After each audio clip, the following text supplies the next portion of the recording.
Ya, kita ke informasi selanjutnya, pemirsa. Majelis Hakim menolak seluruh eksepsi Nadiem Makarim dan melanjutkan persidangan dengan menghadirkan saksi dari jaksa penuntut hukum.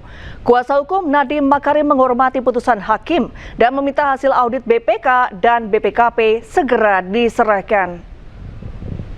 Pasal 75, Pasal 206 ayat 1 dan Pasal 361 huruf D Undang-Undang Nomor 20 Tahun 2025 tentang Kitab Undang-Undang Hukum Acara Pidana serta peraturan perundangan lainnya yang bersangkutan. Mengadili: 1. Menyatakan eksepsi atau perlawanan terdakwa dan penasihat hukumnya tidak dapat diterima.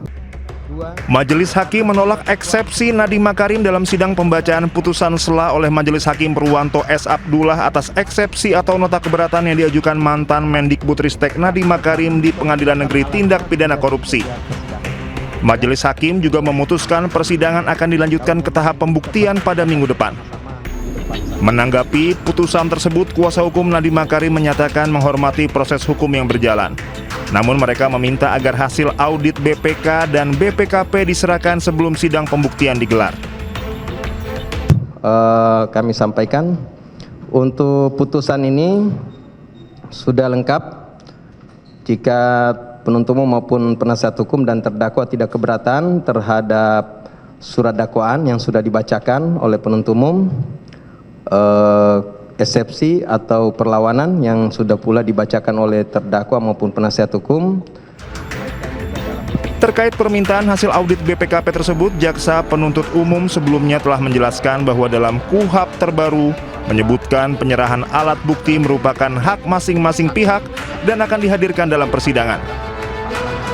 Mengingat dari hal itu, yang ingin kami sampaikan yang mulia, kalau kita taat dalam KUHP yang baru, Pasal 75 ayat 1 ayat 2 itu menyebutkan pelimpahan perkara yang disampaikan oleh penuntut umum kepada pengadilan hanya melimpahkan surat pelimpahan bersamaan dengan surat dakwaan.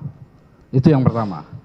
Yang kedua, kalau kita mengacu kepada Pasal 201 kaitan dengan acara pemeriksaan biasa, ayat 1 dan huruf A, huruf B itu disebutkan pada hari dan tanggal sidang pemeriksaan, penuntut umum, terdakwa maupun advokat artinya seimbang, sama-sama bisa menghadirkan saksi, ahli dan alat bukti.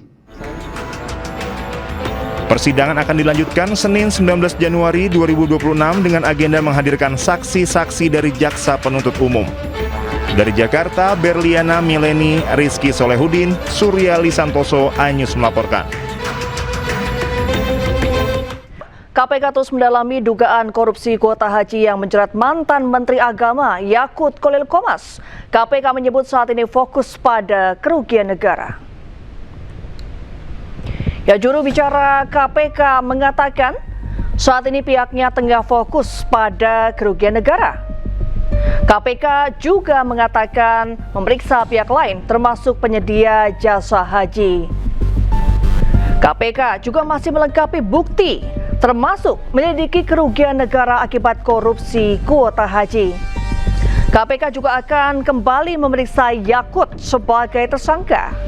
Namun terkait penahanan Yakut, KPK belum memberikan kepastian.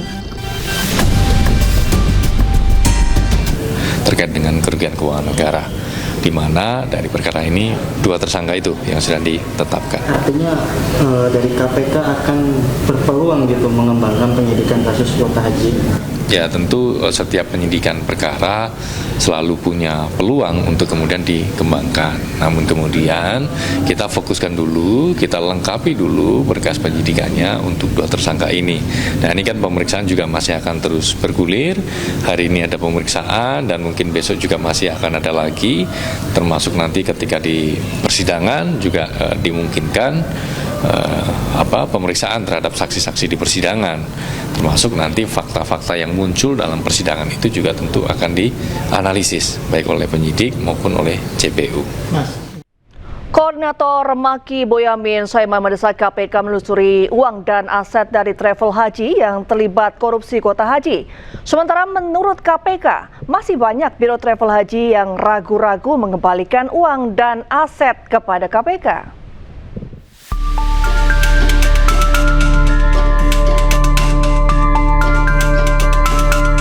Setelah menetapkan Yakut Holil Haumas dan staf khususnya Isfah Abidal Aziz sebagai tersangka dugaan korupsi haji, KPK terus memburu uang dan aset ke sejumlah biro perjalanan yang dianggap terlibat dalam kasus jual beli kuota haji.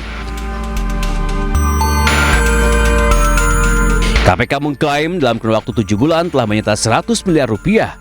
Sementara menurut Koordinator Maki Boyamin Saiman, KPK seharusnya bisa menyita 200 miliar rupiah. Boyamin juga mendesak KPK lebih gesit menelusuri aliran uang dan menyitanya, sehingga uang negara akibat praktik curang koruptor bisa diselamatkan. Kita dorong KPK untuk tetap menelusuri aset-aset sehingga kerugian negara yang antara 700 miliar sampai 3 triliun itu bisa diselamatkan, bisa diserahkan kepada negara. Karena pemberantasan korupsi kalau hanya memenjarakan orang itu sekarang sudah masa lalu lah, itu sudah tidak bagus lagi. Karena pemberantasan korupsi itu yang bagus adalah termasuk pengembalian kerugian negaranya yang maksimal, itu bahkan mendekati angka 100%. Sementara itu KPK mengaku sudah memeriksa 400 biro travel haji dan umroh, namun masih banyak biro travel yang masih ragu-ragu mengembalikan uang dan aset. KPK juga masih terus menunggu kepada pihak-pihak yang masih ragu, masih maju mundur untuk mengembalikan terkait dengan aset-aset, termasuk dalam bentuk uang yang diduga berkaitan dengan dugaan tindak pidana korupsi ini. Silakan kami tunggu, nanti akan dilakukan penyitaan tentunya sebagai bagian dari proses pembuktian dalam penyidikan dan juga langkah awal yang positif bagi optimalisasi aset recovery. Kasus korupsi haji bermula saat pemerintah Arab Saudi memberikan 20.000 kuota haji tambahan. Pemerintah sepakat membaginya menjadi 92% bagi jemaah haji reguler dan 8% bagi jemaah haji khusus. Alih-alih mematuhi aturan, Yakut justru membaginya secara merata. Belakangan diketahui terjadi transaksi jual beli antara Kementerian Agama dan Biro Haji. Tim Liputan iNews melaporkan. Yang sebelumnya pemirsa, Nadiem Makarim membantah menerima aliran dana 809 miliar rupiah dari kasus dugaan korupsi Chromebook saat menjabat Mendikbudristek 2019-2024. Dalam sidang SSP di Pengadilan Tipikor Minggu lalu, Nadiem juga merasa dirinya dikriminalisasi.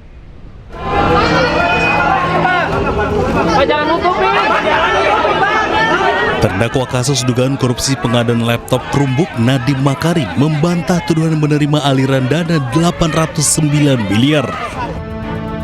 Bantahan itu disampaikan Nadiem dalam sidang pembacaan nota keberatan atau eksepsi.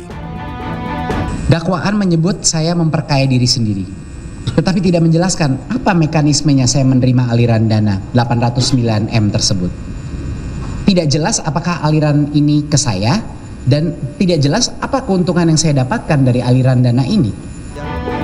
Nadiem juga menganggap kasus yang menjerat dirinya merupakan bentuk kriminalisasi atas kebijakan yang dibuatnya saat menjabat menteri.